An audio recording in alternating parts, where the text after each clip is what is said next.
acara ini diselenggarakan atas inisiasi dari BISA AI, kemudian juga Aptikom, dan juga Yayasan Tempat Bisa. Pada kesempatan ini merupakan seminar yang pertama di mana kita bekerja sama dengan Aptikom untuk menyelenggarakan seminar mengenai keamanan informasi. Jadi kita akan rutin setiap minggunya akan ada seminar lainnya yang diadakan oleh BISA AI dan Aptikom. Pada kesempatan ini kita telah kehadiran narasumber. Yang pertama adalah Ibu Yuli, dosen tetap dari Universitas Widyatama Bandung dan founder dari hoaxanalyzer.com. Topik pada hari ini adalah membahas mengenai hoax detection dan machine learning. Oke, SY Yuliani ya Bu ya. Itu singkatan dari nama saya. Oke. SYY, jadi Syarifah Yuliani. Kenalan.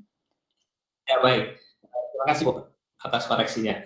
Ya, kita sapa dulu Bapak Ibu semua yang telah hadir pada hari ini, ada di Bisa Tampil dan juga di YouTube. Ya, jadi kita ada 2 channel pada hari ini. Mungkin Bu Yuli sebelum kita mulai sedikit informasi ya mengenai event ini.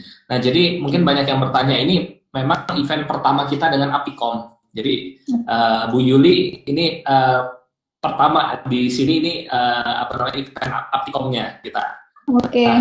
Di event ini kita ya baik. Di event ini untuk seminarnya kita adakan gratis, Bapak Ibu bisa join, boleh diinfokan koleganya. Namun di sini untuk apresiasi terhadap Aptikom dan juga BISA AI untuk sertifikat itu ada dikenakan biaya. Jadi Bapak Ibu yang ingin mencetak sertifikat, silakan boleh hubungi panitia ya, dihubungi panitia yang telah blast pesannya. Itu untuk sertifikatnya biayanya adalah Rp25.000, jadi langsung ke panitia saja. Dan mohon maaf sebelumnya, mungkin ada Bapak Ibu yang ada kendala dalam join di Bisa Tampil, karena pada sesi ini kita juga sedang uji coba sistem pembayaran, karena kedepannya kita akan terus rutin mengadakan seminar lainnya. Ya baik, kita akan segera mulai. Bu Yuli sudah siap? Oke, silakan. Oke, mungkin mau dimulai aja Pak Oktav. Bu Yuli, apakah sudah siap? Oke, sudah terdengar suara saya? Ya, sudah terdengar. Oh, ya, okay. Baik. Ya, oke, oke, saya buka dulu aja mungkin ya. Jadi, ya, baik. Suara saya jelas.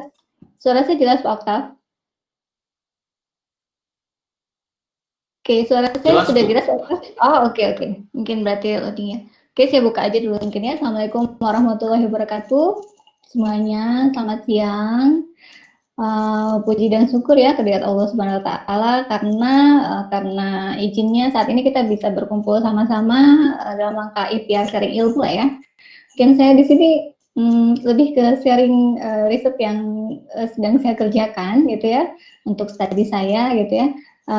Jadi mungkin nanti kita sama-sama belajar dan sharing lah ya, seperti itu. Dan tak lupa juga saya ucapkan terima kasih nih ya atas kesempatan dari tim Bisa Tampil AI ini ya, di mana saya di sini sebagai peserta pertama dari perwakilan Aptikom gitu ya, untuk bisa sharing tentang hoax detection ini.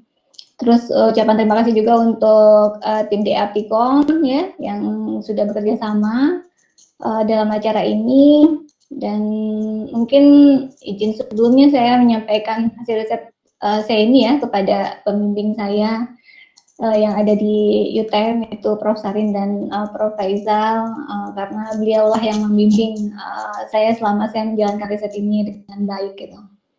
Nah, mungkin langsung aja saya tampilkan slide saya.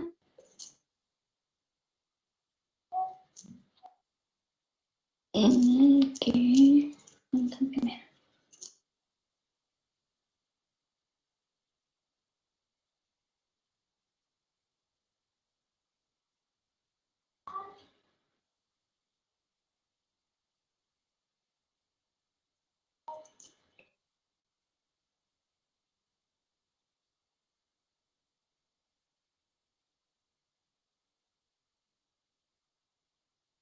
Oke, loading dulu ya.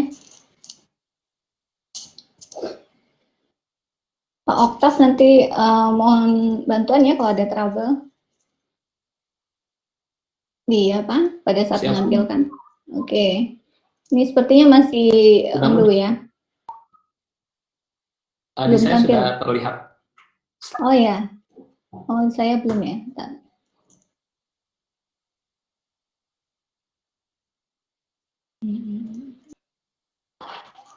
Ini sudah terlihat, Pak? Sudah tampil kah? Aman. Sudah ya, Pak? Sudah tampil. Ya. Oh, oke. Oke, selamat siang semuanya ya. Mungkin siang ini saya sedikit sharing tentang riset deteksi hoax. Untuk berita hoax ya, ini kebetulan riset dari hasil studi PhD saya di UTM Malaysia, Malaka. Dan mungkin ada tambahan juga, ini request mungkinnya dari Pak Oktav ini tentang ethical internet dan hate speech. Ini sedikit aja kulitnya yang saya bahas, mungkin dan nanti berikutnya Pak Oktav akan memperdalam tentang machine learning-nya. Begitu ya Pak Oktav ya?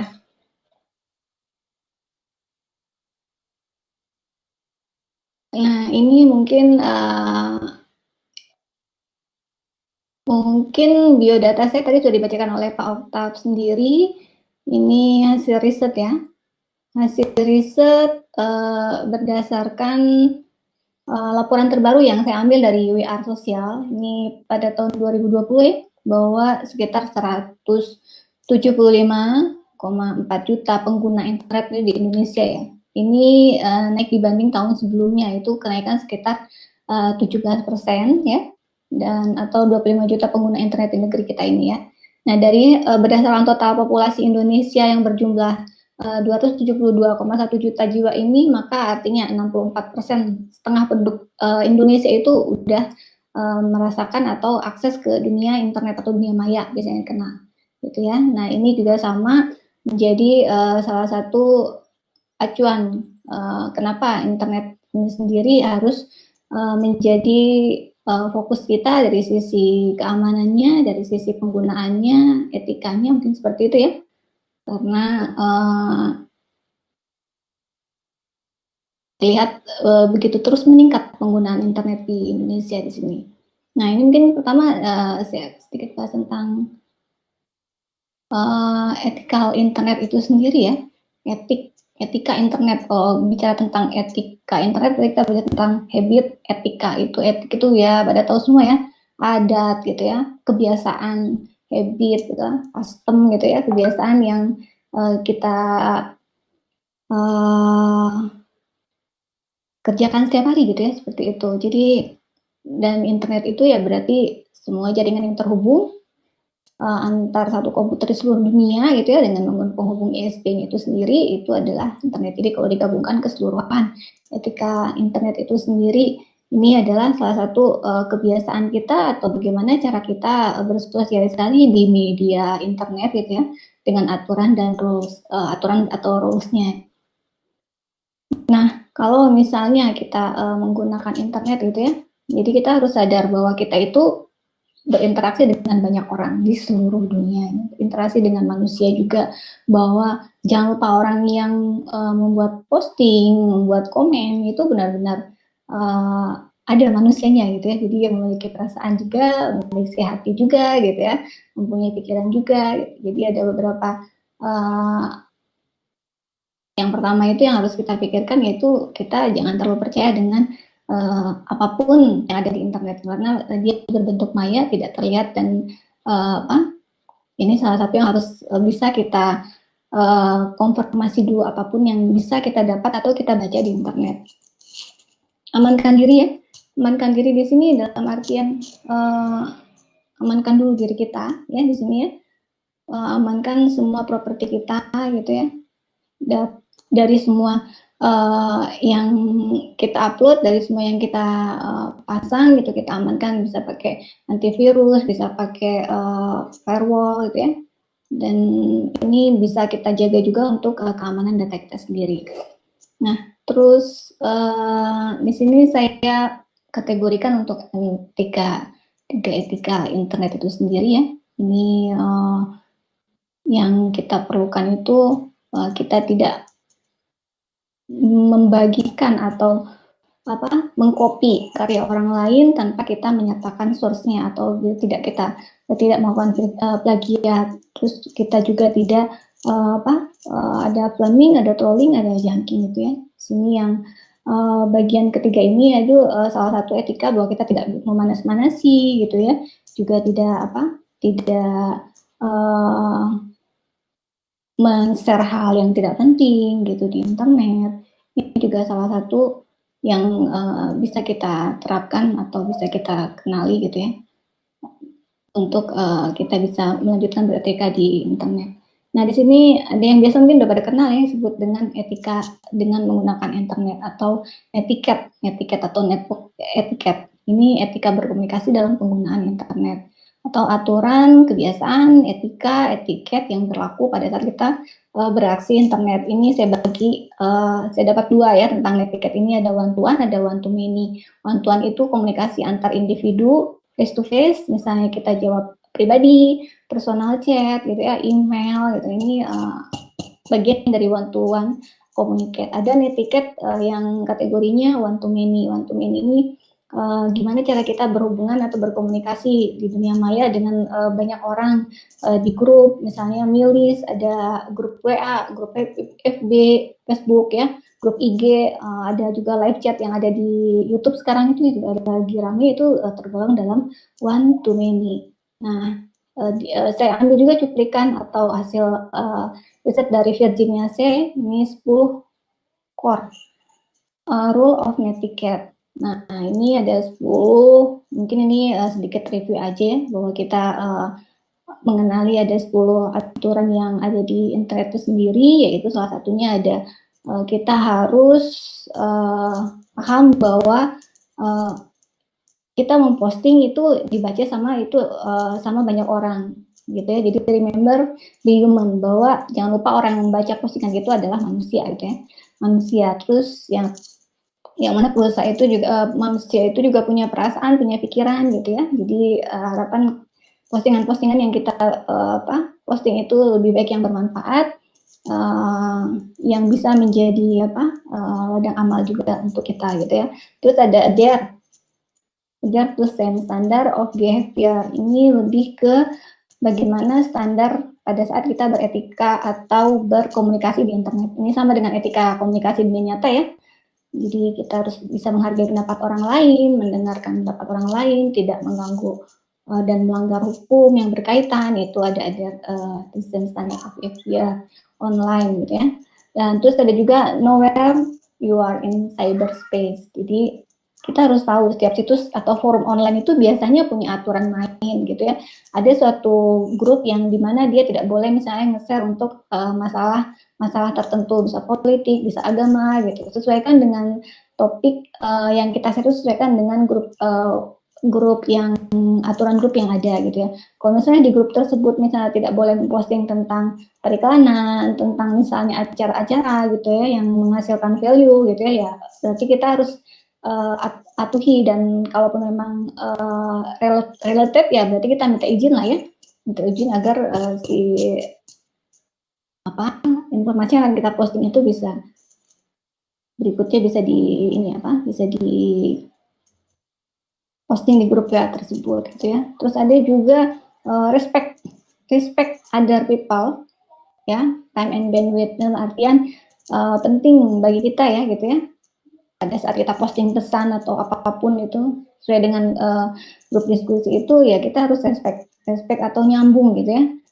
Kita baca fact atau frekuensi questionnya, atau yang biasa dibahas atau yang sering ditanyakan gitu ya, itu kita baca dulu gitu ya, sehingga kita akan tahu postingan-posting apa yang sudah di-share gitu ya, bagaimana kita menanggapi gitu. Kalau sudah di-share ya sebaiknya kita tidak men-share ulang gitu ya. Kalau memang sudah terlanjur ya berarti kita tinggal hapus dan minta maaf gitu ya. Jadi kalau misalnya kita tidak setuju dengan discuss di suatu forum gitu ya, ya berarti kita nggak perlu buang-buang waktu menggugat atau berdebat gitu ya, bisa ditinggalkan saja gitu. Ini salah satu respect daripada kita menggunakan internet ya. Jadi kita hemat-hemat waktu dan bandwidth kita untuk hal-hal yang tidak berguna, ini seperti itu. Make yourself look good online. Nah ini juga reminder ya buat saya yang poin 5 ini, itu bagaimana kita berkomunikasi peribahasa kita gitu, yang ejaan bahasa kita gitu ya. Kalau bahasa Indonesia ya tulisan yang baik gitu ya, tata tulis yang baik gitu. Kalaupun misalnya bahasa Inggris ya kita cek grammar kita gitu ya, tata bahasa kita sebelum kita posting, sehingga orang yang membaca postingan kita memahami gitu ya apa yang kita katakan dan kita postingnya. Kalau saya tuh biasanya checking dulu, karena saya kalau tidak yakin dengan Englishnya, saya checking dulu di internet apakah tulisannya betul atau tidak, udah baru saya posting. Itu juga salah satu trik lah ya kalau misalnya kita ingin sharing atau posting sesuatu di internet. Terus berikutnya ada share expert knowledge, ini poin 6. Nah, share expert knowledge ini lebih ke memberi atau berbagi ilmu lah seperti itu ya, atau wawasan gitu ya, untuk dunia maya gitu ya. Ilmu apapun yang kita miliki, sekecil apapun yang bermanfaat, kita bagi, kita sharing, atau kita sedekahkan gitu ya, sehingga apa yang kita sedekahkan itu bisa nanti balik menjadi tanaman yang kita tuai berikutnya gitu ya. Jadi apapun yang kita ketahui, kalau misalnya ada pertanyaan ya kita bantu jawab berikutnya. Ada help keep flame wars under control, artinya kita bisa mengendalikan kondisi atau emosi kita pada saat kita tidak berkenan dengan suatu komen atau diskusi satu grup, ya boleh kita tinggalkan tadi, menghematkan waktu, menghemat bandwidth, tapi juga kita bisa menahan postingan atau komen-komenan yang bernada yang mungkin bisa mengganggu grup gitu ya, dimana menahan amarah bisa, kalau saya sih triknya bisa saya tinggalkan dulu, saya alihkan ke yang lain gitu ya, dan juga berikutnya mungkin besoknya baru saya baca kembali dan saya pikirkan kira-kira kita akan menjawab komennya itu seperti apa gitu, sehingga pada saat kita satu malam itu kita calling down, insya Allah besoknya itu mudah-mudahan kita mendapatkan solusi dari jawaban yang akan kita sharingkan seperti itu. Berikutnya ada respect other people privacy. Respect other people privacy ini lebih ke menghargai privasi orang lain, menghargai profesi orang yang ada di grup gitu ya, yang membaca postingan kita, yang membaca email kita, pesan kita gitu ya, atau inbox pribadi kita gitu ya. Ini juga kita harus respect, dihargai apapun itu, tinggalkan pesan. Kalaupun misalnya masih berhalangan, ya berarti kita minta waktu untuk menjawab next berikutnya, kapan kita bisa menjawab. Terus berikutnya, terakhir itu forgiving of other people, dan artian other people mistake dalam artian kita bisa memaafkan apapun itu gitu ya, kesalahan orang lain gitu ya, dan kita juga bisa meminta maaf pada saat kita membuat kesalahan gitu ya. Terus ini ada don't abuse your power, jadi tidak menggunakan kekuasaan kita gitu ya, untuk kepentingan kita sendiri atau kepentingan yang mungkin bisa berakibat mungkin kurang baik untuk orang juga. Nah itu juga. Nah ini yang terakhir itu adalah penutup untuk netik ya, core of netik dari video saya. Berikutnya saya masuk ke mungkin itu ya, yang berhubungan dengan yang ingin saya sharing di etika internet atau etika berinternet gitu ya. Jadi intinya sih kepatuhan atau pelanggaran atas etiket ini akan menjadi cermin beradab atau tidaknya seseorang itu di dunia pada saat dia menggunakan internet gitu ya. Dan makin juga sekaligus cermin moralitas dan perilaku di dunia maya. Terus di sini kita bahas tentang hate speech. Ini juga sebenarnya satu penelitian tersendiri seharusnya, tapi saya buatkan atau saya resume aja sedikit tentang hate speech ya. Ini beberapa penelitian yang sebenarnya terkait hate speech, hoax, terus lead campaign, itu bagian dari riset yang bisa kita kerjakan secara bersamaan ya. Dan mungkin saya ingin buat di sini tentang hate speech. Ini atau ujaran kebencian atau ucapan kebencian ini juga bagian dari keamanan yang harus kita jaga gitu ya. Dalam artian ketika kita berkomunikasi gitu ya, ketika kita berbicara dengan orang banyak gitu ya, hati-hati pada saat kita membuat komen gitu ya, atau membuat postingan gitu ya. Karena sedikit postingan yang mungkin kurang baik itu bisa bahasanya digoreng ya, atau dimanfaatkan untuk orang-orang yang berkepentingan gitu, sehingga pada konten ini ya berarti kita harus bisa menjaga agar perkataan speech kita itu ya tidak berisi tentang ujaran kebencian gitu ya. Jadi kalau saya sih punya acuan itu dari sisi agama saya gitu ya, bahwa diusahakanlah kita itu berusaha untuk berkata yang baik-baik saja kepada manusia itu. Jadi kalaupun ada yang merasa tidak baik, ditahan gitu ya, atau kita tahan dalam hati gitu ya, kita tunda gitu, karena yang baik itu baik untuk manusia, yang tidak baik kita tahan saja gitu. Itu ada di surat Al-Baqarah ayat 83, nanti berikutnya boleh dulu, tapi sedikit aja sih ini tambahan. Jadi head speech. Jadi inilah acuan untuk head speech itu ya, berarti kita harus bisa berkata-kata yang baik kepada siapapun gitu. Nah, bagaimana sih kalau misalnya kita ingin berkata yang baik? Ya berarti kita harus mendengar sesuatu yang baik-baik, membaca sesuatu yang baik-baik gitu ya. Terus juga memasukkan nutrisi apapun ke dalam otak yang baik-baik, sehingga akan keluarlah speech yang baik-baik. Itu ada yang disebut dengan good speech atau free speech gitu ya, itu bagian dari keamanan juga. Jadi ya diusahakanlah untuk kita tidak menyebarkan kebencian atau hate speech, atau biasanya ada yang disebut dengan netizen itu ya, atau netizen yang misalnya biasa suka berkata yang tidak baik. Nah, ini bentuknya seperti apa hate speech? Ini ada provokasi, itu bagian dari hate speech juga gitu ya, memprovokasi, memanas-manasi gitu ya, melakukan penghinaan baik dari sisi warna kulit, ras, suku, gender, etnis gitu ya, agama gitu. Ini bagian dari hate speech. Penghasutan juga sama gitu ya, sama pencemaran nama baik, ini bagian dari hate speech. Hate speech ini juga ada aturan hukumnya ya, sehingga kita harus hati-hati di sini. Ada beberapa pasal atau ayat yang bisa menjerat kita kalau kita melakukan ujaran kebencian. Contohnya banyak ya di internet. Yang terakhir itu mungkin yang paling booming itu adalah mungkin salah satu artis kita ya yang terkena pasal hate speech ini, sehingga dia di penjara dan sekarang sudah keluar lagi dan bisa menikmati lagi musiknya, yaitu contoh. Jadi ada beberapa pasal yang saya ambil ini dari salah satu acuan ya.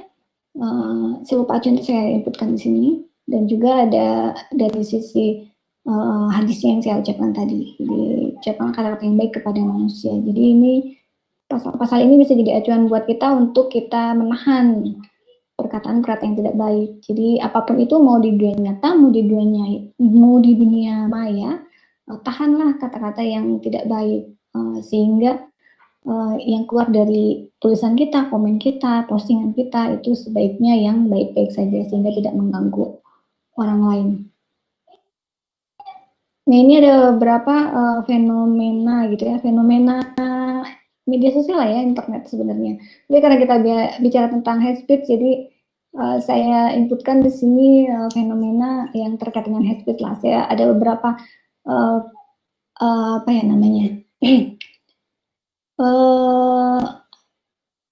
acuan-acuan atau istilahnya ada beberapa indikasi-indikasi yang muncul ya akibat dari media sosial ini gitu ya, yang terkait dengan hate speech itu. Ini saya bagi ada fear of missing out, ada confirmation bias, ada filter bubbles, ada critically encounter narrative content. Nah, apakah ini gitu ya, mungkin sebagian teman-teman ada yang pada tahu juga fenomena ini. Jadi kecenderungan orang itu ingin selalu update gitu. Kecenderungan orang ketakutan ketinggalan hal yang baru, sehingga dia nanti bisa ditertawakan sama teman-temannya gitu ya, atau dianggap tidak update gitu ya. Nah, ini juga menjadi salah satu masalah ya, ke psikis juga, sehingga orang itu cenderung ingin selalu memegang handphonenya gitu. Jadi kalau ketinggalan handphone itu lebih risau gitu, lebih cemas daripada ketinggalan dompet pada saat ini. Sehingga orang selalu megang handphone, mungkin per berapa menit dia membuka handphonenya, mungkin reminder saya sendiri pun kadang kalau misalnya lagi tidak ada kegiatan hampir sama yang dilakukan gitu ya. Bangun tidur gitu ya, yang diambil mencari handphone gitu ya. Siang-siang itu udah pasti 1 hari 3 kali itu udah pasti. Tapi yang paling kecanduan itu mereka selalu tidak bisa terlepas dari handphone gitu. Sehingga ada yang sebut fear of missing out itu kalau misalnya dia ketakutan, kalau misalnya dia ketinggalan berita, atau dia sangat bahagia kalau misalnya bisa menyebarkan informasi yang paling baru daripada orang-orang yang lain. Itu bagian dari fenomena pengguna sosial media saat ini. Ada yang disebut confirmation bias.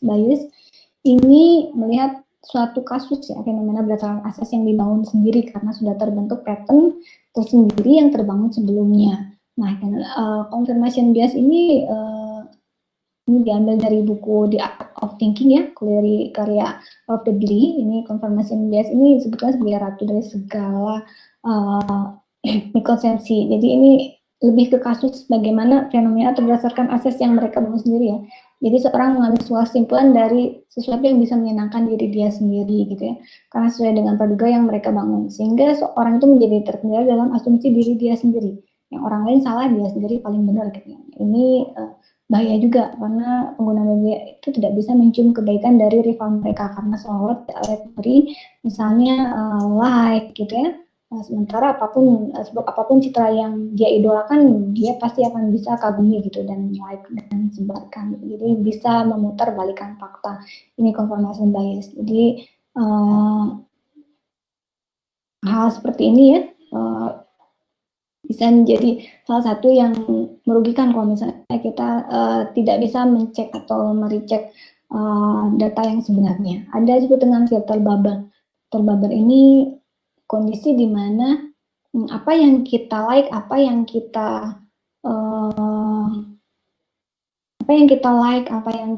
komen, apa yang kita follow gitu ya, itu akan menjadi bubble ya, seperti lingkaran bola gitu ya, lingkaran bola yang terus mengikuti kita, dalam artian pada saat kita misalnya melike tentang musik gitu ya, atau misalnya tentang artis, pasti nanti akan di media sosial kita akan tampil sosok-sosok tentang artis gitu ya, tentang musik gitu ya. Kalau kita misalnya like atau baca atau share atau follow apapun itu tentang sport, berikutnya di media sosial kita itu akan tampil hal tersebut. Ini akan mempermudah, kalau saya sih bilang, mempermudah melihat kecenderungan seseorang. Kalau misalnya misal kita suka sama seseorang atau kita ingin mengetahui seseorang itu seperti apa, kita tinggal masuk ke IG-nya gitu ya. Nanti kita lihat apa saja yang terdapat atau yang dia posting di IG-nya gitu ya. Kita akan tahu seorang itu dia menyukai apa, dia interest pada apa, dia expert pada apa, itu dari filter bubble yang secara tidak langsung algoritma yang ada di dalam media sosial itu sendiri sudah membentuk kegiatan yang atau mengintai kegiatan yang kita lakukan, histori yang kita lakukan di media sosial. Nah, ini yang terakhir, makanya upayanya seperti apa agar kita bisa merespon gitu ya konten-konten yang berkembang di maya gitu, tidak langsung like, share hal yang belum pasti gitu ya. Ini dikategorikan kepada triple C ya, critically, on counter, naratif, konten. Ini gimana cara kita agar lebih cerdas, lebih kritis, jeli gitu ya, kreatif dalam membaca atau merespon konten yang bertebaran di dunia maya. Menahan jempol dan meletakkan kata-kata yang baik gitu ya, di mana kata-kata tersebut itu akan kekal di kolom komentar yang kita simpan. Walaupun ada beberapa konten yang sekarang itu bisa dihapus ya, komen-komennya itu mungkin lebih menyelamatkan daripada dulu itu kita tidak bisa menghapus. Nah, mungkin ini dua bahasan di awal mungkin ya, kulit-kulit yang ingin saya share. Nah, berikutnya mungkin kita sebelum masuk ke challenge hoax itu sendiri ya, ini sudah sempat beberapa kali saya buatkan atau seminarkan di acara, ada beberapa acara, mungkin akan saya combine sedikit dengan materi hari ini. Dan challenge kita pada saat ini adalah berita yang, tadi berita yang ujaran kebencian ya, yang tidak baik. Kalau ini berita yang tidak benar gitu ya, atau berita palsu katanya, atau yang tidak benar atau biasa dengan hoax. Ini kita harus bisa mengidentifikasi ya, dimana dalam aturan agama gitu ya, saya di Islam itu bahwa kita itu tidak boleh mencampurkan hak yang benar dan yang batil gitu ya, sehingga mencampur adukan yang hak dengan yang batil, dan tidak bisa kita menyembunyikan sesuatu yang hak itu padahal kita tahu gitu. Jadi sebaiknya kita menyebarkan yang benar saja, tidak menyebarkan kebohongan seperti itu. Nah, ini secara definisi mungkin ya saya ambil dari beberapa reference gitu ya, ada Wikipedia, ada beberapa reference paper gitu ya, sehingga saya simpulkan bahwa hoax itu adalah berita bohong yang dibuat untuk kepentingan pribadi atau golongan, di mana berita-berita hoax itu bisa meresahkan dan menyesatkan bagi pembacanya. Dan yang keduanya itu ada berita hoax adalah berita yang dibuat seolah-olah benar, padahal sesungguhnya tidak benar. Nah, ini. Oke, sedikit akan saya putarkan salah satu video ya tentang berita hoax. Ada nggak ya? Sini saya simpan di sini kalau nggak salah. Nah, ini. Kita nonton dulu sebentar ya untuk berita hoax itu sendiri. Ini saya ambil dari mengakses berita YouTube melalui media sosial merupakan salah satu rutinitas biar kita tahu ini apa yang maksud dengan tapi tahukah Anda akan maraknya berita yang tidak pasti kebenarannya atau berita hoax? Makanya kita harus sangat berhati-hati karena bisa saja berita tersebut salah. Berita di media sosial bisa dibilang seperti saya ambil dari yang menyebar dengan sangat cepat ke belahan dunia manapun. Dalam hal ini, Indonesia menjadi peringkat keempat dengan pengguna Facebook terbesar dan peringkat kelima dengan pengguna Twitter terbesar di dunia. Pengguna Facebook tersebut adalah 65 juta pengguna Facebook aktif, 33 juta pengguna aktif per harinya, 55 juta pengguna aktif melalui perangkat mobile yang mengakses setiap bulan, 28 juta pengguna aktif melalui perangkat mobile yang mengakses setiap hari. Untuk Twitter sendiri, angkanya adalah 19,5 juta pengguna di Indonesia dari total 500 juta pengguna di dunia. Banyak berita hoax tersebar di media sosial yang dipercaya oleh pembaca tanpa klarifikasi. Dan bahkan, banyak dari mereka yang turut serta menyebarkan berita tersebut. Apakah Anda salah satu dari mereka? Ada fakta menarik yang perlu Anda tahu. Sadarkah Anda akan dampak dari penyebaran berita hoax? Berikut adalah beberapa cara untuk mencegahnya. 1. Jangan mudah mengambil kesimpulan dari berita dengan judul provokatif. 2. Selalu baca dulu isinya. 3. Cermati alamat situs. 4. Periksa ulang bagaimana fakta sebenarnya. 5. Cek keaslian foto. 6. Diskusikan berita tersebut dengan orang lain yang tentunya memiliki sumber berita lain. Intinya, jangan mudah percaya. Mencari kebenaran itu penting sebelum Anda menyebarkan berita tersebut. Menurut The Washington Post mengenai berita hoax di media sosial, banyak orang sebenarnya tidak membaca konten yang mereka bagikan, mereka hanya membaca judulnya. Orang sering tidak mempertimbangkan legitimasi sumber berita.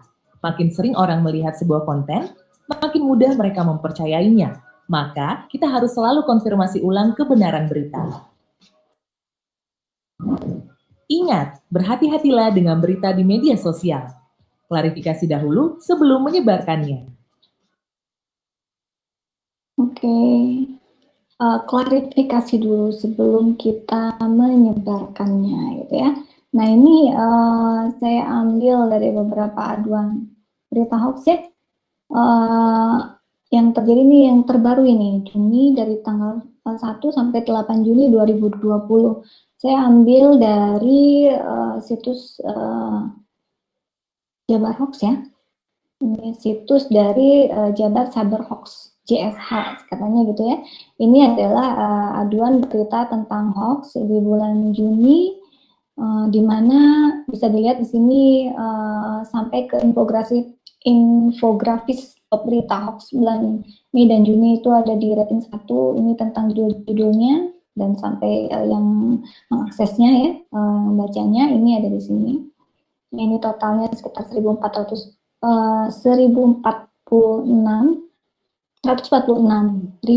ini untuk media sosial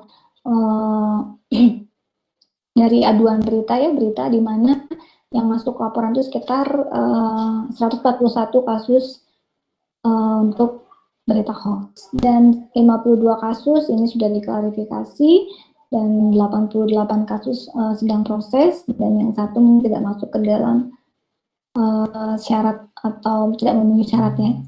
Ini infografis top media bulan Mei dan Juni beserta judul-judul yang sedang top 10 lah ya, saya ambil yang pertamanya saja.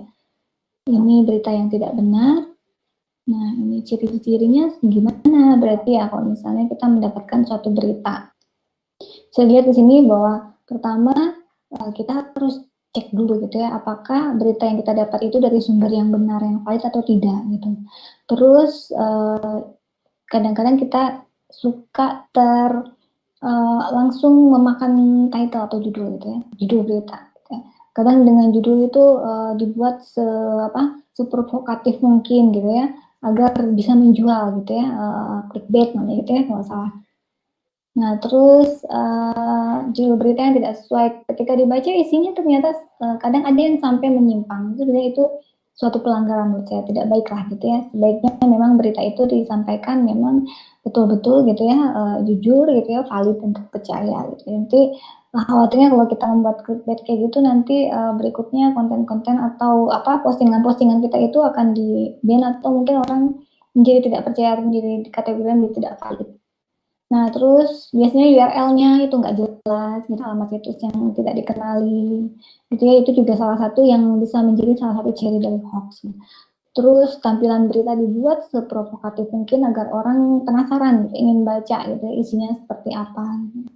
Dan hampir rata-rata berita hoax itu ketika kita membaca itu membuat atau menciptakan kecemasan atau dan tidak nyaman atau kebencian lah ya. Nah, itu salah satu ciri yang sangat mudah. Jadi ketika kita membaca suatu berita dan satu lagi itu tidak logis. Biasanya berita yang mereka tampilkan itu tidak logis. Jadi kalau ada suatu berita yang tidak logis itu salah satu ciri yang harus kita sadari ya, bahwa itu mungkin terkategori berita hoax. Ini ciri-ciri yang saya kategorikan dari hoax, itu saya ambil dari beberapa sumber. Dan saya kategorikan juga dari Teresa Hart tentang jenis-jenis hoax ya. Ini ada dalam bentuk virus, ada dalam bentuk giveaway. Giveaway itu berita-berita yang misalnya memberikan hadiah gitu ya, dapat hadiah gitu kan, kita mendapatkan hadiah, voucher atau apapun gitu, atau mendapatkan istilahnya kuota gitu ya, padahal ternyata itu tidak benar. Ini bagian ada juga charity itu berita hoax yang dimana dia menyebarkan suatu berita yang tidak benar untuk mendapatkan agar orang menyumbang gitu ya, padahal berita itu tidak benar atau kurang tepat. Ada popular urban legend, ini lebih ke berita-berita cerita zaman dulu kala gitu ya, Tangkuban Perahu misalnya gitu. Itu mungkin ada mungkin kategori dalam klasifikasi di Indonesia memang ada ceritanya, tapi definisi seperti ini kan belum pasti ya atau tidaknya gitu ya, sehingga di sini dikategorikan sebagai jenis hoax. Memanipulasi konten, hoax, menyebarkan hoax gitu ya, ada duplicate konten, jadi melakukan istilahnya manipulasi konten yang misalnya memang betul ada berita tersebut gitu ya, tapi mungkin di negara mana ataupun terjadinya kapan gitu, itu juga harus kita waspadai. Nah, bagaimana kita mengidentifikasi berita hoax? Tadi sudah saya sebutkan ya, dari judul, URL-nya gitu ya, sama isinya, kontennya. Jadi kita cek dulu judul berita atau headline-nya, atau title-nya gitu kan. Pastikan berita yang kita baca itu tidak mengandung topik yang sensasional, tidak logik, atau tidak masuk akal. Terus kita lihat source sumbernya atau URL-nya. Jadi dari sumber-sumber yang kredibel atau tidak gitu kan. Ada beberapa sumber-sumber kredibel yang sudah mendapatkan certified ya, media sosial itu ada sekitar 14, saya lupa. Itu bisa kita jadikan acuan ketika kita mendapatkan berita gitu ya. Terus setelah kita cek judul, kita cek URL atau source-nya, baru kita baca isinya, konten, cek seluruh isi berita. Berita hoax biasanya itu menyertakan sumber-sumber yang tidak kredibel, tidak jelas siapa penulisnya, kapan dibuatnya, di mana gitu ya. Ini yang harus juga kita bisa identifikasi. Nah, kita masuk ke teknis sedikit. Ini tentang deteksi berita hoax ya. Nah, deteksi berita hoax di sini yang saya kerjakan gini, proses yang saya buat gitu, atau metodologi yang saya buat, urutan atau step gitu ya. Itu pertama saya membuat datasetnya dulu gitu, karena dataset berita hoax itu setahu saya yang valid, yang cocok dengan riset saya itu memang belum ada, sehingga saya membuat dataset berita hoax sendiri gitu ya. Seperti apa cara membuatnya? Itu dengan cara mengambil berita-berita hoax yang sudah publish dari tim cek fact ya, atau cek fakta gitu. Jadi cek fakta itu kan biasanya mereka menampilkan berita-berita hoax yang sudah dicek dan diberikan penjelasan. Nah, saya crawling berita dari cek fakta tersebut. Ada sekitar 10 web yang saya inputkan untuk saya ambil beritanya gitu ya. Berikutnya melakukan preprocessing dari dokumen teks menjadi item index untuk melakukan klasifikasi berita, apakah itu berita hoax, non hoax gitu ya, atau berita yang belum diketahui dia hoax atau tidak. Jadi saya lakukan klasifikasi berita tersebut ada hoax, tidak hoax, atau berita yang belum diketahui apakah dia hoax atau tidak hoax. Itu nanti menjadi acuan untuk kita menelusuri jika memang berita tersebut klasifikasi. Terus setelah itu yang terakhir dengan melakukan validasi data hoax, apakah memang betul berita hoax itu ada atau tidak. Nah, gimana caranya? Yaitu dengan melakukan perhitungan besarnya derajat kemiripan teksnya, berita dan query gitu ya. Nanti berikutnya hoax, nanti akan keluar berapa persen tingkat kemiripan berita tersebut dengan dataset yang ada gitu. Jadi saya testing menggunakan 5 algoritma similarity untuk mengetahui nilai similarity dari 5 algoritma yang terbaik itu yang mana, itu yang saya gunakan pada mesin saya. Ini mungkin kita skip, atau bagaimana menggunakan itu, bagaimana menghindari agar kita terhindar dari terjerumus atau terhindar dari hoax tersebut gitu ya. Nah, pertama ya berarti kita verifikasi dulu, saring dulu sebelum kita sharing atau bagikan gitu ya. Cek kebenaran berita yang sebelum disebarkan gitu. Terus kalau misalnya kita dapatkan foto, video gitu ya, kita cek keaslian foto dengan memanfaatkan ada Google Image ya di fasilitas Google itu dengan cara drag and drop ya ke Google Image, nanti dia akan keluarlah kemiripan foto-foto yang sudah kita upload tersebut, URL-nya. Nanti boleh dicek. Terus periksa fakta ya, dari mana berita itu berasal dan siapa sumbernya. Dan yang terakhir boleh gabung di di grup-grup anti hoax ya. Ini ada forum anti fitnah, hasut dan hoax, ada Indonesian hoax ya, Turnback hoax gitu ya. Itu juga ada fanpage Indonesia hoax, grup Sekoci ini beberapa grup. Jabar hoax gitu ya, itu juga sama, biasanya juga ada grupnya untuk yang anti hoax gitu. Ini boleh kita aktifkan. Nah, mungkin Pak Oktaf boleh langsung masuk ke framework aja ya. Suara saya masih terdengar ya. Ini mungkin framework yang... Halo, ya silakan ya. Bu, boleh. Oke. Masuk ke ini aja ya, ke teknis aja ya. Sedikit mungkin saya share tentang riset saya aja ya Pak ya. belum pasti kebenaran dalam artian 100% detect 100% sampai ini belum sampai 100% kebenaran bahwa hoax itu bisa didetek 100% gitu ya, sehingga tapi minimal kita bisa meminimalisasi daripada berita-berita hoax itu dengan selain yang tadi sebutkan sosial media yang dibuat untuk cek fakta, ada grup-grup Telegram, WhatsApp gitu ya untuk cek fakta juga gitu ya. Ini sangat membantu sebenarnya. Tapi kan banyak web-web tersebut berdiri sendiri gitu, dengan berita-berita sendiri yang varian gitu. Sehingga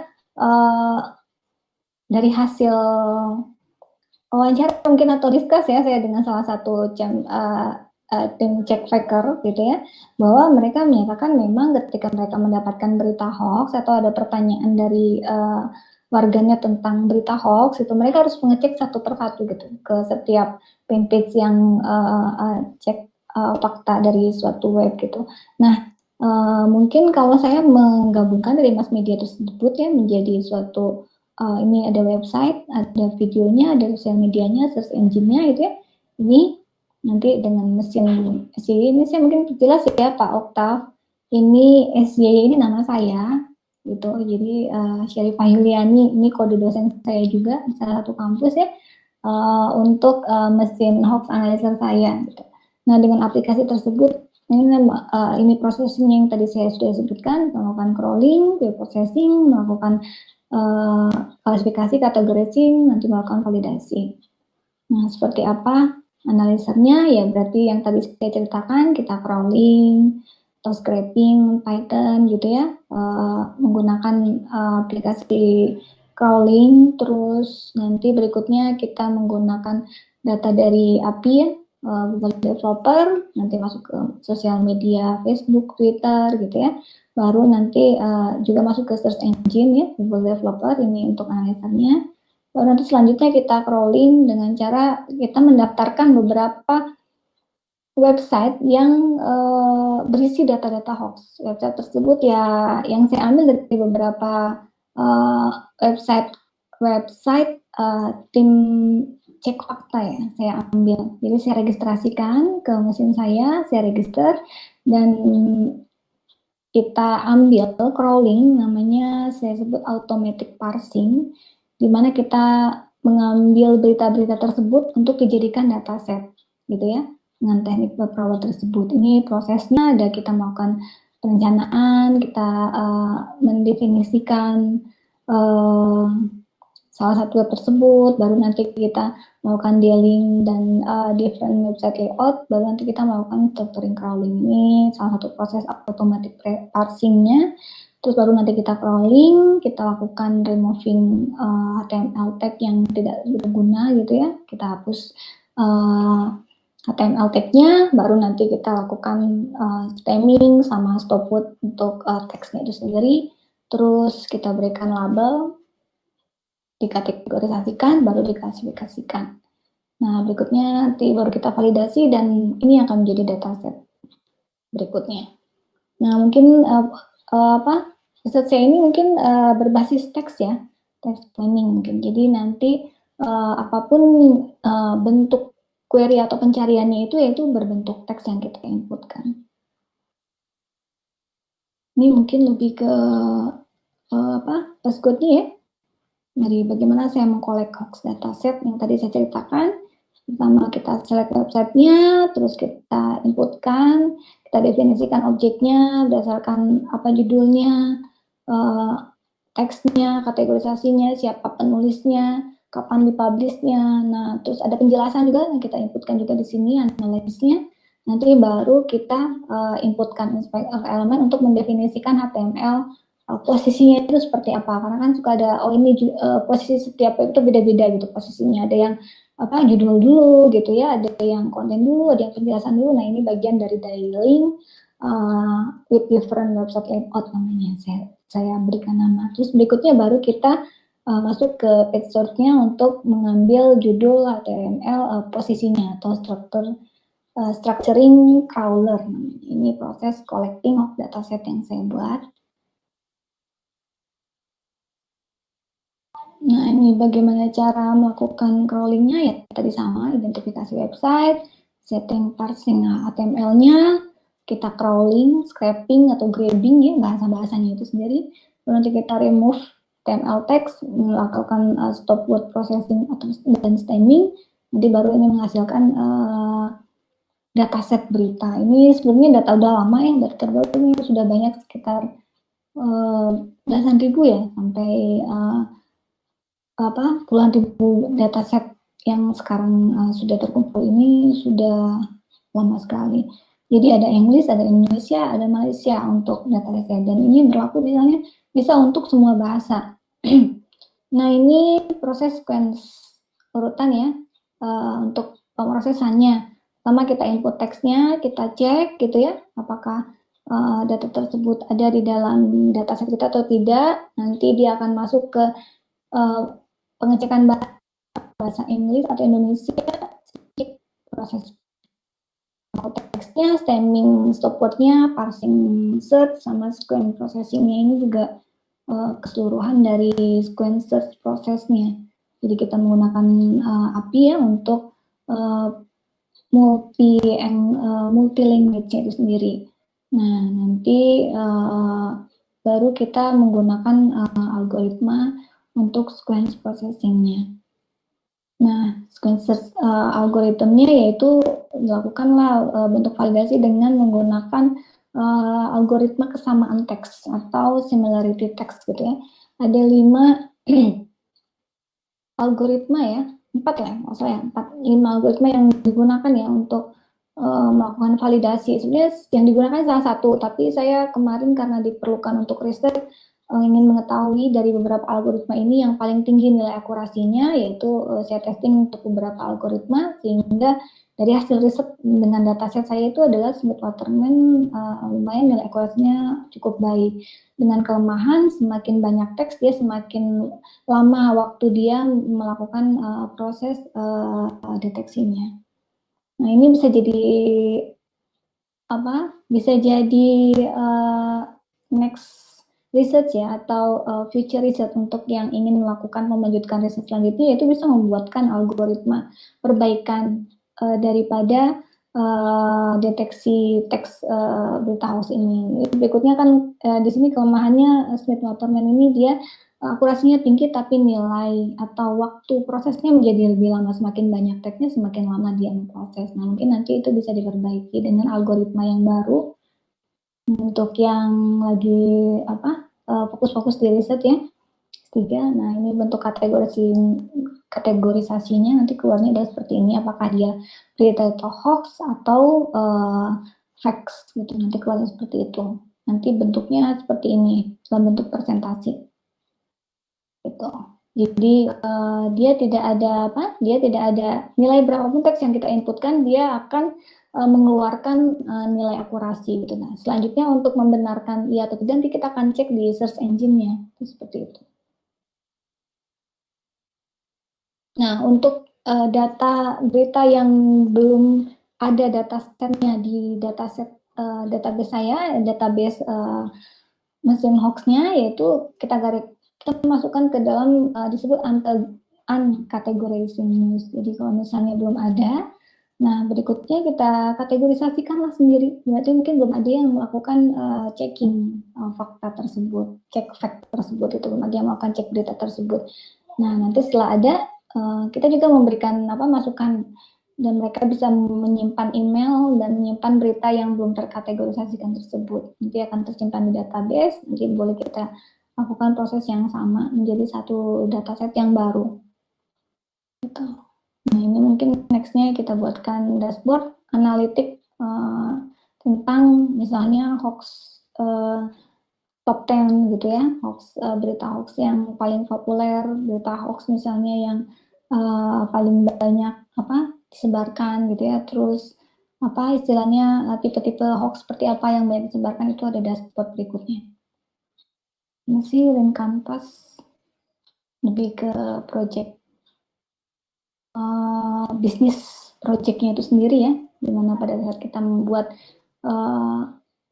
project ini ya berarti kita membuatkan kanvas tentang menganalisis masalahnya apa, bagaimana solusinya, apa unique value-nya gitu ya kalau kita membuatkan aplikasi tersebut. Terus unfar advance-nya gitu ya, apa yang kita sajikan dalam bentuk mobile apps kah atau misalnya web kah gitu ya.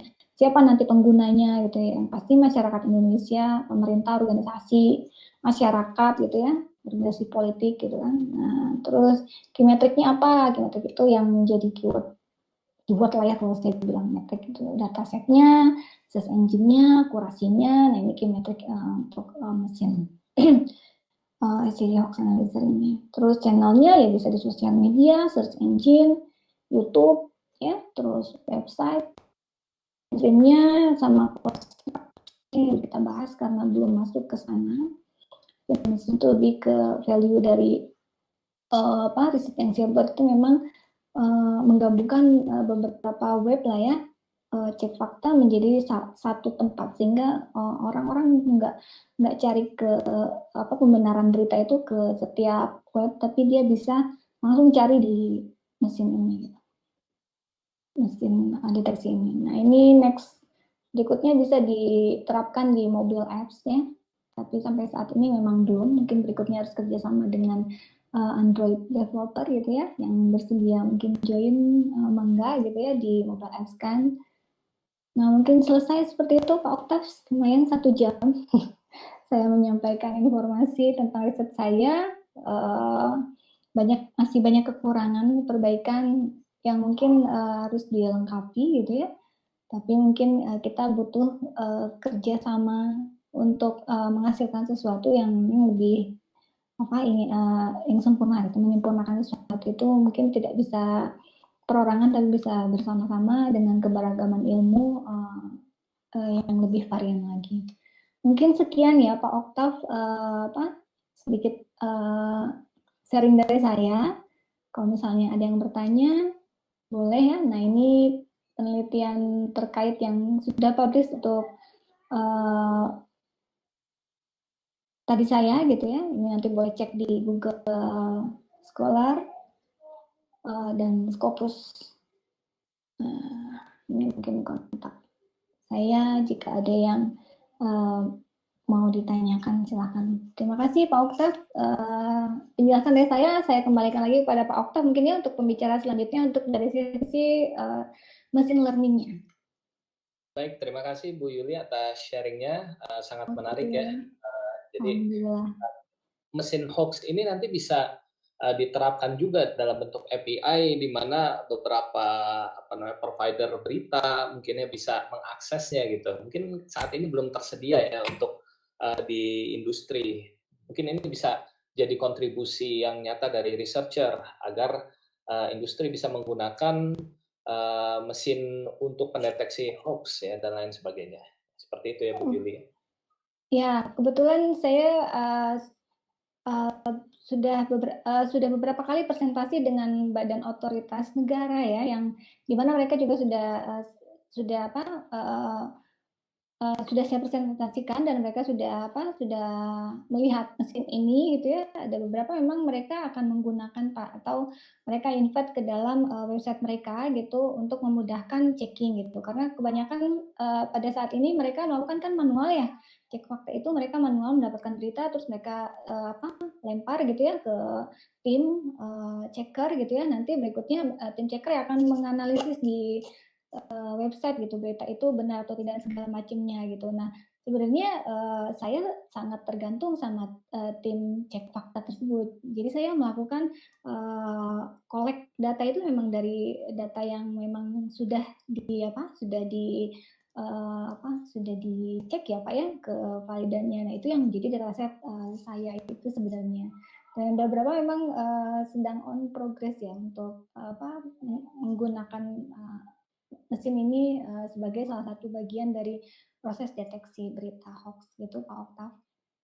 Oh ya, baik Bu. Baik, Bapak Ibu untuk sesi pertanyaan nanti akan dibuka ketika presenter yang kedua. Ya, saya presenter yang kedua. Oke. Pak Oktav dari machine learning lebih dalam mungkin ya. Jadi Bapak Ibu mungkin saya akan lanjutkan sedikit mengenai machine learning-nya, tapi sebagian besar tadi sudah dibahas, jadi saya coba untuk sedikit saja share. Nanti Bapak Ibu kita akan adakan sesi tutorial juga ya, tutorial mengenai hoax detection. Oke, nanti Tapi mungkin perlihatkan ini ya, perlihatkan mesin saya cara menggunakannya, mungkin itu ya Pak ya. Gimana Bu? Nanti mungkin saya boleh sharing Ya, untuk apa penggunaan mesin si hoax detection itu untuk mungkin sedikit aja, mungkin sebenarnya standar sih penggunaannya sederhana sekali. Boleh, silakan Pak Oka. Iya, nanti mungkin Bu Yuli kita akan buat sesi satu lagi mungkin ya untuk lebih teknis ini. Jadi pengenalannya saja dulu, intro mengenai hoax detection gitu. Nanti kedepannya kita akan coba buat sesi hands on-nya. Jadi silakan. Mungkin saya coba rangkum ya Bu Yuli, pertanyaan untuk Bu Yuli dari Bapak Ibu hadirin di sini. Oke, silakan Pak Oka. Oke, yang pertama ini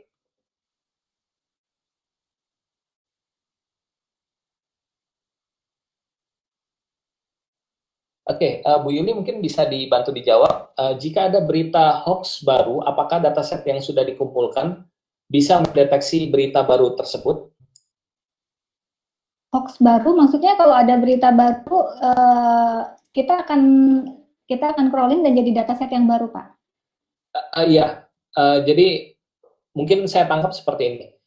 Misalkan kalau saat ini kan kita mungkin kalau pendekatan machine learning kita latih gitu Bu, jadilah model gitu kan, kemudian kita coba datanya ini topiknya itu baru, misalkan yang baru sekarang. Nah kira-kira itu bagaimana Bu? Apakah kita bisa mendeteksinya atau kita perlu mengumpulkan datanya terlebih dahulu?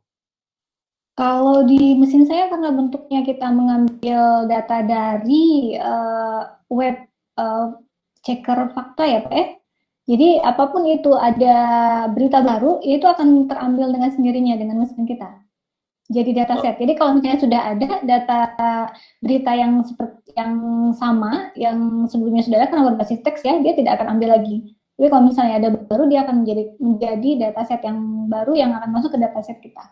Gitu. Karena bentuk sistemnya kan sistemnya crawling ya. Jadi dataset itu berdasarkan dari data yang kita ambil. Ada beberapa website yang sudah diregistrasikan terlebih dahulu di dalam mesin sehingga data apapun berita tentang hoax yang sudah dipublish itu berdasarkan pattern yang sudah mereka buat ya itu akan terambil dengan jadi dataset lah gitu. Di dataset yang ketika itu backend-nya ya, ketika masuk ke front end-nya atau di aplikasinya ya otomatis kita ketikkan teksnya ya dia akan muncul, akan keluar akurasi seperti itu. Baik, terima kasih Bu, jawabannya sudah menjawab ya untuk pertanyaan dari Pak Hans. Berikutnya ada pertanyaan lainnya dari Muhammad Febrian Maulana. Berapa lama pembuatan hoax detecting ini, kemudian apakah yang menjadi kesulitan dalam pengembangannya? Silakan Bu. Oke, kalau proses riset saya sih mungkin dari riset sampai membuat aplikasi itu, kalau buat aplikasinya nggak terlalu lama ya Pak, yang lama itu adalah meriset membuat konsep framework-nya, karena kan risetnya itu berjudul framework hoax detection. Nah framework ini yang semester setelah proposal defense lah ya, mungkin 1 tahunan untuk 2 tahun masuk tahun ke-3 itu framework sudah jadi. Cuman memang sampai ke testing validasi sampai ke project ya, kalau menurut studi saya mungkin sekitar 1 tahunan project keseluruhan. Di awal untuk literature review 1 tahun, mungkin 2 semester gitu. Berikutnya masuk ke progresnya ya, metodologinya. Nah setelah itu pembangunannya mungkin sekitar 6 bulanan, mungkin sekitar 1 tahun sampai 6 bulan lah mungkin kalau aplikasi lah ya, 6 bulan sampai ke riset sampai ke hasil. Tapi kalau keseluruhan, kalau saya studinya udah masuk 3 tahun ini Pak, semester 4 tahun. untuk yang tadi, tapi di awal itu yang mungkin metodologi yang konsep yang akan kita buat itu mungkin ya tukar-tukar gitu. Ada yang awalnya objeknya ini, ada yang asalnya pakai ini, terus nggak cocok kita ganti lagi gitu. Pakai datasetnya, ternyata datasetnya nggak cocok untuk kita ganti lagi gitu. Jadi ya proses lah. Tapi kalau udah jadi frameworknya ya cepet, ya, nggak terlalu lama. Kalau codingnya ya mungkin ya, tapi kalau yang lama itu buat framework konsep awal. Ya, baik. Terima kasih Bu Yuli atas jawabannya. Berikutnya ini ada pertanyaan lagi, Bu. Teman-teman di YouTube ya. Bapak Ibu yang online di YouTube boleh di chat untuk pertanyaannya. Nah, ini ada pertanyaan PM dari Pak Niko. Misalkan kita adalah pembuat hoax. Waduh. Jadi untuk menambah tingkat kesulitan dalam menentukan apakah berita itu hoax atau tidak, misalkan kita gunakan bahasa daerah gitu. Misalnya termasuk bahasa Malang. Nah, ini kira-kira gimana Bu tanggapan dari Bu Yuli? Maksudnya kita menggunakan bahasa campur. Oke. Untuk mesin saya ini sebenarnya tidak ada masalah dengan bahasa. Mau bahasa apapun di seluruh dunia, bahasa daerah pun, selagi ada datasetnya, ada yang sudah pernah mengklarifikasi berita tersebut, itu akan kedeteksi. Tapi berita apapun yang tidak pernah diklarifikasi atau belum pernah ada tim fact yang melakukan klarifikasi, yaitu tidak akan masuk ke database saya. Dia akan masuk ke Google Search atau ke search engine. Jadi di mesin saya itu nanti boleh tes ya di SCIF, itu udah saya kasih di link di website saya, di mesinnya itu boleh dicoba apapun teks sebenarnya dia akan dia akan keluarkan akurasinya gitu. Nah, cuman yang melabel dia hoax atau tidak hoax itu ya sesuai dengan dataset yang ada di mesinnya gitu. Kalau misalnya datasetnya sudah ada di data saya, dia akan mengeluarkan label hoax. Kalau tidak, dia akan memberikan label fact gitu. Kalau tidak ada di kedua-keduanya, dia akan mengeluarkan presentasi akurasi teksnya saja kesamaan. Nah, nanti kita bisa cek di search engine, karena di mesin itu disediakan juga search engine berita-berita terkait gitu. Berita-berita terkait ya gitu. Jadi sebenarnya tidak ada masalah dengan bahasa gitu untuk mesin saya, karena selagi data tersebut memang sudah pernah ada yang melakukan klarifikasi oleh tim cek, itu akan kita ambil kan gitu. Nah, jadi untuk di mesin saya tidak ada masalah dengan bahasa, asalkan memang sudah ada datasetnya di mesinnya tersebut. Baik, dia akan mendeteksi dengan sendiri. Ya, Bapak Ibu boleh dicoba langsung untuk mesin hoax analyzer-nya di alamat sudah saya ketikkan kembali di syhoaxanalyzer.com. Ya, silakan Bapak Ibu untuk mencoba memasukkan keyword ya di sana. Oke, mungkin saya teruskan kembali, ada pertanyaan lagi untuk masalah di konteks ini, mungkin saya skip dulu pertanyaannya Bapak Ibu ya. Saya ambil pertanyaan yang terkait dengan hoax.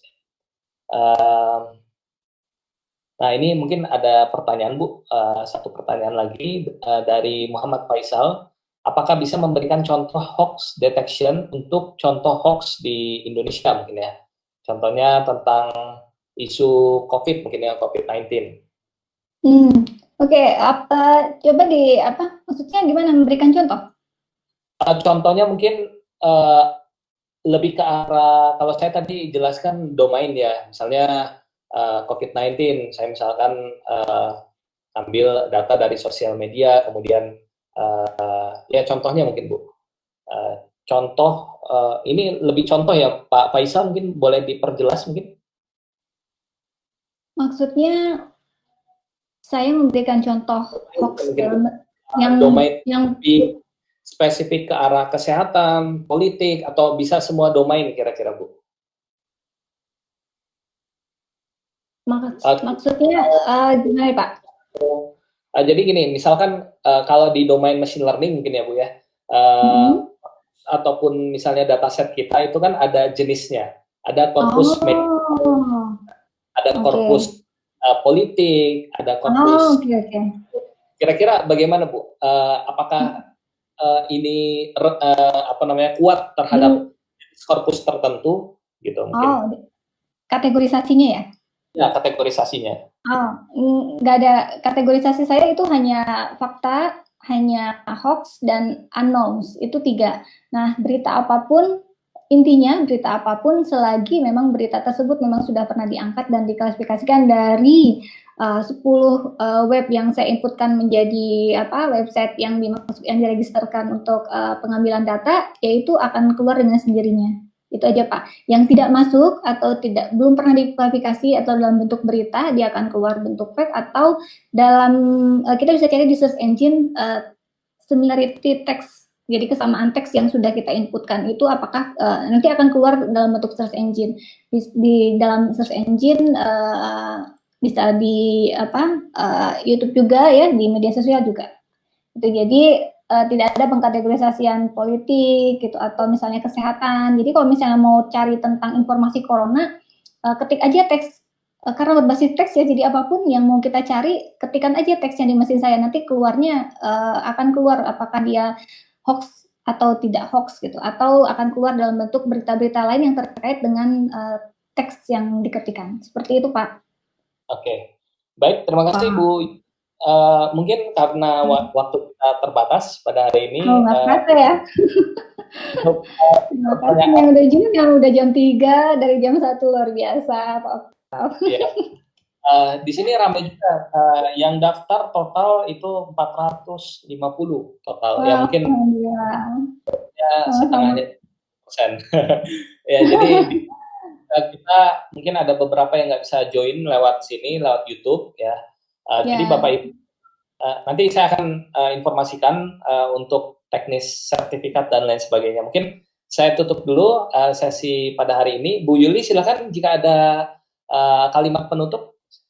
Oke, terima kasih semuanya yang interest dan sudah bersedia menyimak ya tentang riset saya ini, dan saya sangat senang membantu jika ada yang memerlukan informasi apapun terkait dengan riset saya, atau ada yang ingin melanjutkan riset saya, atau yang memerlukan dataset, boleh kita sama-sama berbagi atau sharing ilmu ya. Dan saya juga mungkin kayaknya masih perlu discuss banyak sama Pak Oktav, ini kita sharing juga ya Pak, kolaborasi untuk acara-acara selanjutnya juga ya Pak ya. Semoga sesi kali ini bermanfaat ya, ilmu yang dibagi juga bermanfaat untuk yang menyimak acara hari ini. Dan terima kasih juga buat BISA AI, Pak Oktav sendiri, semua atas kesempatannya, juga yang sudah menjadi peserta hari ini. Oke, Assalamualaikum warahmatullahi wabarakatuh. Waalaikumsalam warahmatullahi wabarakatuh. Baik, terima kasih Bu Yuli telah sharing kepada kita semua mengenai hoax detection dan machine learning.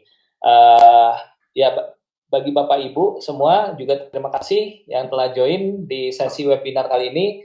Insya Allah kita ke depannya masih akan menghadirkan Ibu Yuli untuk sharing mengenai topik dan pembahasan yang lain ya.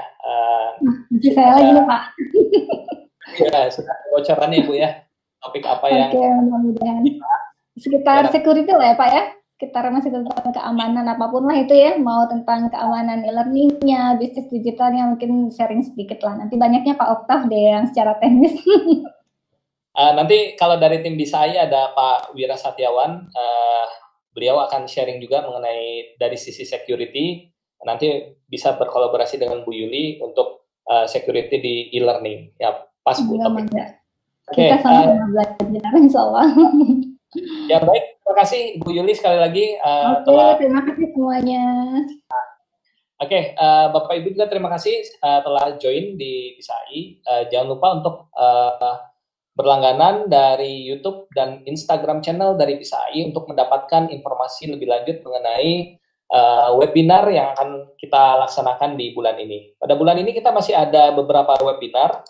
Mungkin saya sedikit saya sampaikan. Hari Kamis 18 Juni 2020 kita ada webinar dengan menghadirkan Mas Nabi Ibrahim Bawazir mengenai data science esensial ya. Kemudian pada Sabtu 20 Juni 2020 itu ada bedah data science dengan Pak Onowe Purbo. Sabtu 20 Juni. Kemudian Kamis 25 Juni 2020 ada data science untuk kasus COVID-19. Kemudian di Selasa besok kita kembali menghadirkan seminar bersama dengan Aptikom dengan topik Internet of Things dan Digital Startup. Kita akan menghadirkan Pak Solikin, Direktur Eksekutif dari Aptikom. Ya. Kemudian ada topik-topik lainnya yang mungkin di luar domain dari IT, tapi kita coba kaitkan dengan IT. Contohnya adalah di hari Rabu 17 Juni 2020 mengenai fisioterapi, olahraga, dan artificial intelligence. Wah, ini menarik nih. Kolaborasi antara olahraga dengan ya, seperti semua itu. dikaitkan dengan IT ya Pak? Iya. Dan bisa tampil. Harus bisa gitu. Harus bisa. Kita juga ada lagi belajar algoritma optimisasi di hari Minggu 21 Juni. Seharian full kita akan belajar dimulai dari Firefly, kemudian BET algorithm, PSO, genetic algorithm, dan lain sebagainya.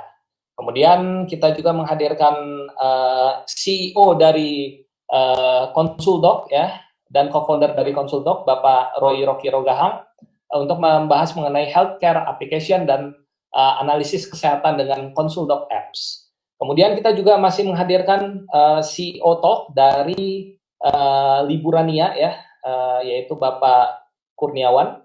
Kemudian ada success story dari Kodepolitan dengan Pak Singgi, co-founder dari Kodepolitan, dan acara-acara lainnya mungkin saya nggak bisa sebutin satu-satu. Silakan simak informasinya dari channel Instagram Bisa AI maupun YouTube. Untuk siaran ulang sesi pada hari ini akan diterbitkan di channel YouTube Bisa AI. Bagi Bapak Ibu yang ingin mendapatkan sertifikat dari Aptikom dan Bisa AI, ya jangan lupa untuk konfirmasi ke panitia untuk biaya pembayaran yang telah dibayarkan kepada melalui rekening Bisa AI ya, sebesar Rp25.000 ya. Kemudian bisa dicek statusnya melalui bisa tampil ya sudah terbayar atau belum, atau misalnya bukti pembayarannya bisa dikirimkan ke panitia ya, seperti itu Bapak Ibu. Kemudian jika ada pertanyaan boleh langsung ke panitia, jangan tanya ke saya, mungkin saya tidak terlalu paham teknisnya. Nah, kemudian ini ada dari panitia ada sedikit request, kita akan adakan sesi foto bareng ya. Jadi ini request dari Bisa AI dan juga Aptikom ya. Silakan Bapak Ibu boleh nyalakan webcamnya masing-masing, kita coba foto bersama. Wow, luar biasa Pak Okta. Oke, silakan Bapak Ibu boleh dinyalakan webcamnya. Ya, panitia silakan dipersiapkan untuk foto bersama. Nanti tampilnya di mana nih Pak? Kalau dari halaman panitia ini kelihatan semua Bu yang menyalakan kamera. Oh oke. Ada Bu Suluh nih, selamat bergabung Bu Suluh. Dari Women Infocom Bu. Ini ada dari peserta dari Malaysia juga mungkin Pak ya ini. Saya rasa. Iya ya. Mana ya? Ya ada teman saya dari Malaysia. Tapi saya nggak tahu bisa on atau tidak ini. Masih bergabung atau tidak. Ada yang dari Yaman juga registrasi ikut juga. Berapa teman di kampus? Oh, teman-teman di kampus ya di. Ya, di kampus di UTM. Ya, UTM ya. Ya, cuma mungkin bahasa ya yang agak kesulitan. Oh, yang dari Malaysia sudah lupa. Pak, siapa lagi yang dari UTM banyak? Pak Ada ya, Fauzi. Pak ya? Oh iya, itu satu ini sama saya, Pak. Satu angkatan. Bu Indri. Iya, satu perjuangan. Sama Pak Apu. Banyak ya, nanti. Oke. Isi di sesi kita nanti mengenai tutorial medley. Oke. Ya, memang beliau jago medley-nya. Dan ya silakan Bapak Ibu, panitia sudah siap untuk difoto?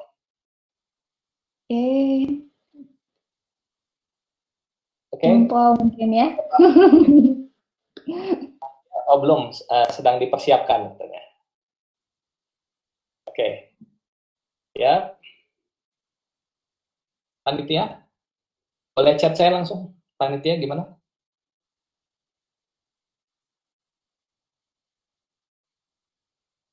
Ya, nggak apa-apa, Bapak Ibu. Nggak nyala semua ya. Oke, baik, kita coba foto ya. Panitia siap? Ya. Dalam hitungan 5. 5, 4, 3, 2, 1. Ya. Oke, terima kasih Bapak Ibu. Nanti akan di-share. Terima kasih semuanya. Semua Bapak Ibu. Jangan lupa untuk subscribe channel Bisa AI di YouTube dan Instagram. Oke, saya akhiri. Terima kasih Bu Yuli, terima kasih Bapak Ibu semua hadirin. Sama-sama, terima kasih semuanya yang hadir hari ini. Oke, baik saya tutup. Wassalamualaikum warahmatullahi wabarakatuh. Waalaikumsalam warahmatullahi wabarakatuh.